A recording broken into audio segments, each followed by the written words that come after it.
하나님의 말씀을 역대하 7장에서 보시겠습니다.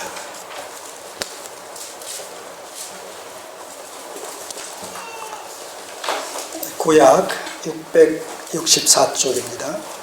664쪽 역대하 7장 1절에서 10절까지의 말씀입니다.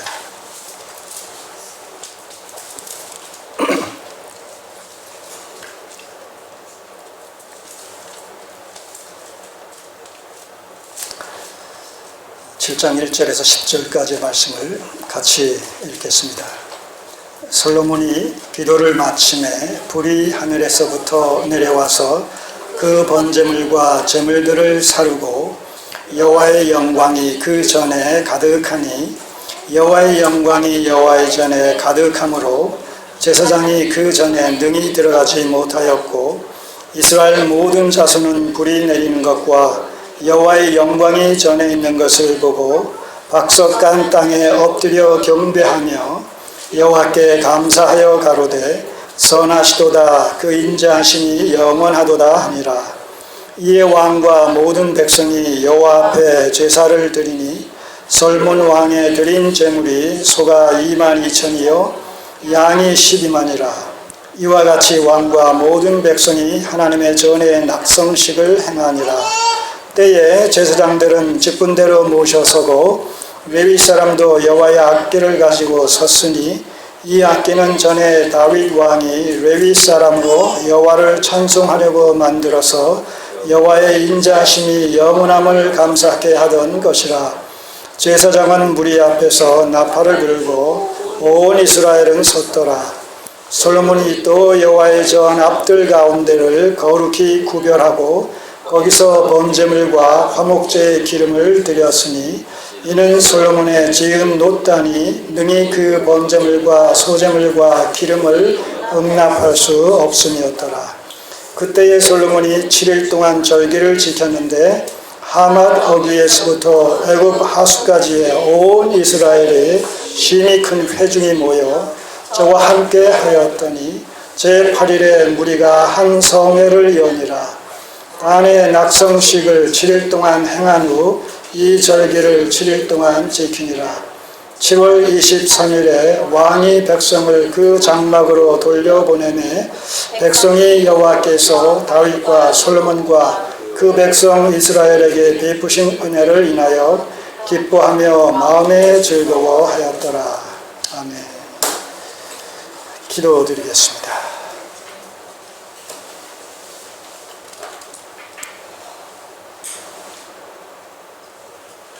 솔로몬이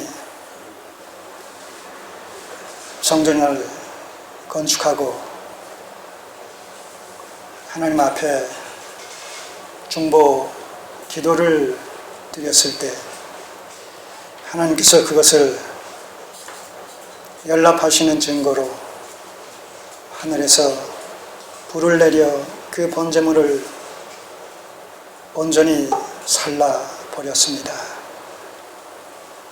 그리고 하나님의 원하신 영광의 광채가 그 전 가득히 임한 짙은 구름을 통해서 다시 한번 솔로몬 왕과 이스라엘 백성들에게 확인시켜 주셨습니다. 그렇게 하나님께서는 우리의 기도에 늘 응답하시고 우리를 전 삼으셔서 영원토록 우리와 함께 하실 것을 약속해 주십니다. 오늘도 본문의 말씀 속에 담긴 하나님의 메시지를 바르게 분별하며 그것을 신앙과 생명의 도리로 붙잡을 수 있는 은혜의 시간이 되게 하옵소서. 예수님의 이름으로 기도드립니다. 아멘. 오늘 본문의 말씀에 입각해서 솔로몬 성전 낙성식이라는 제목으로 10절까지의 내용을 살펴보도록 하겠습니다. 낙성식은 다른 말로 봉헌식으로 대체할 수도 있겠습니다. 1절에서 3절까지 기도에 하나님께서 응답하시는 방식으로 하늘에서 불을 내리셔서 번제단에 드렸던 제물들을 불사르시는 이런 내용들이 3절까지 내용이 소개되어 있고 4절부터 7절까지는 성전 봉헌식, 낙성식이 소개되어 있습니다.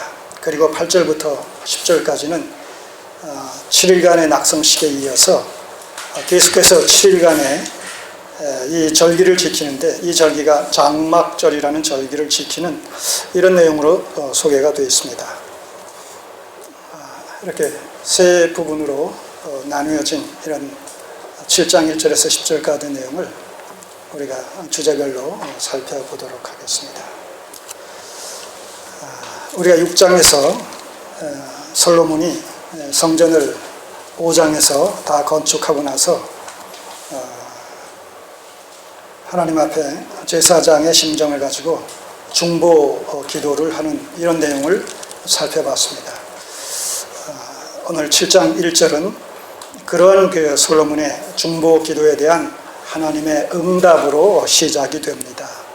자, 솔로몬이 기도를 마침에 중보 기도를 얘기한 겁니다. 6장 그 18절에서 마지막 42절까지 내용이죠. 솔로몬이 긴 이런 그 중보 기도를 하나님께 드렸을 때 불이 하늘에서 내려와서 그 번제물과 제물을 사르고, 불이 하늘에서 내려왔다. 이 불은 우리가 흔히 볼 수 있는, 우리 주변에서 볼 수 있는 그런 물리적인 불이 아닙니다. 하늘에서 내려왔다. 신적인 불이다. 다시 말해서 초자연적인 불이다. 라고 이 불의 정체성을 우리가 해석을 해야 될 줄 압니다. 자, 솔로몬의 기도에 하나님께서 하늘에서 하나님의 불을 내리셔서 그 번제물과 제물을 살랐다. 근데 그냥 번제물과 제물을 살랐다 그러지 않고 그 번제물과 제물을 살랐다라고 표시가 되어 있습니다. 정관사 더가 붙어가지고 그 제물. 그럼 무슨 제물이냐라고 했을 때 우리가 5장에서부터 이 7장까지의 소위 그 성전 낙성식, 봉헌식과 관련되어져서 그 나타나고 있는 이런 그 제물들을 보게 되면 특별히 이 5장에서 성전을 건축하고 언약식을 그 언약궤를 안치할 때에 이 솔로몬이 많은 제물을 바치는 이런 내용이 소개되어 있는데 5장 6절을 한번 보세요. 5장 6절을 보시면 언약궤 안치, 성전 건축의 하이라이트인 언약궤를 안치시키는 그런 그 과정 속에서 6절을 보시면 5장 6절을 보시면 솔로몬 왕과 그 앞에 모인 이스라엘 회중이 그 앞에 있어 양과 소로 제사를 드렸으니 그 수가 많아서 기록할 수도 없고 셀 수도 없었더라. 자, 이렇게 해서 이 봉헌식에 있어서 성전 낙성식에 있어서 특별히 언약궤 안치할 때와 그 다음에 오늘 이 낙성식을 하는 이런 과정 속에서 두 차례에 걸쳐서 많은 이런 제물들을 하나님께 드리는 이런 그 내용을 우리가 살펴보게 되는데, 그런 의미에서 지금 7장 1절에서 얘기하고 있는 그 번제물과 제물들은 이 5장 6절에서 언약궤 안치식과 관련해서 드린 그 수많은 제물 중에 일부를 번제단에 드렸었을 텐데, 왜냐하면 그 번제단이 제한되어 있기 때문에 그 많은 그 제물들을 다 번제단에다 올려놓을 수가 없잖아요. 그러니까 일부를 올려놨을 때 그 일부 올려놓은 그 번제물을 하나님께서 연락하시는 방식으로 하늘에서 불을 내리셔서 태우셨다는 얘기죠. 이제 이해하시겠습니까? 예. 자, 그렇게 해서 솔로몬이 이 기도를 마치며 불이 하늘에서부터 내려와서 그 번제물과 제물을 사르고, 이것을 하나님께서 뭐예요? 그 제물을 연락하심으로 말미암아 솔로몬의 기도에 응답하셨다는 것을 의미하죠. 자, 하늘에서 불이 내려왔다. 그래서 번제물을 태웠다라는 것은 비단 이뿐만 아니라 우리가 비근하게 살펴볼 수 있는 것 중에 하나가 뭡니까? 가까이에서 역대상 21장에서 보게 되면 다윗이 다윗이 인구조사로 말미암아 범죄했을 때 하나님께서 7만의 이스라엘 백성들을 갖다가 온역으로 죽게 하지 않았습니까? 그랬을 때 이 다윗이 회개 기도를 드렸을 때 여호와의 사자가 나타나서 오르난의 타작마당에서 번제 제사를 드리라고 그렇게 말하지 않습니까? 거기에 따라서 다윗이 오르난의 타작마당에서 번제 제사를 드릴 때 어떤 현상이 나타났어요?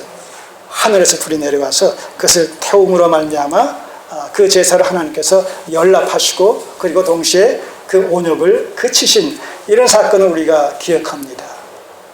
자, 그런가 하면 또 어떤 사실을 하나 기억할 수 있겠어요? 갈멜산에서 아합 왕 시대의 엘리야와 바알 숭배자들과 영적인 이런 싸움을 하잖아요.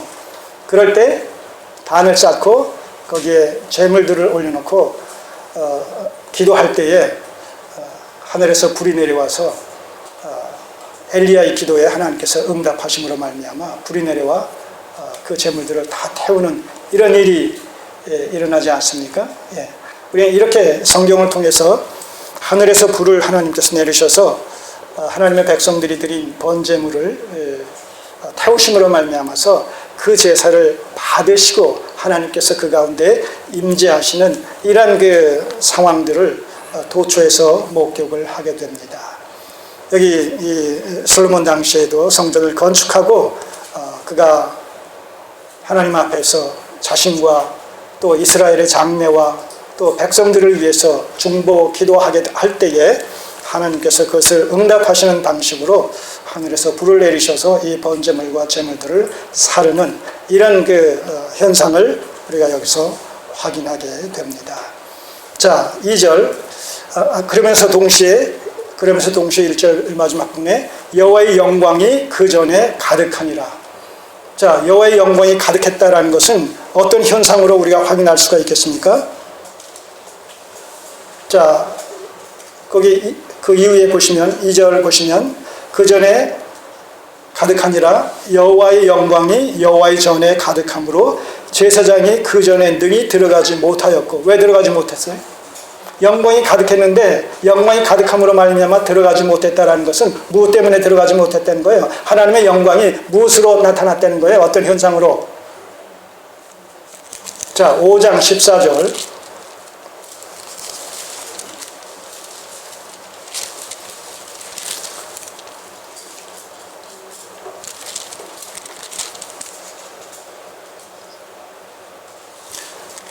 5장 14절 제사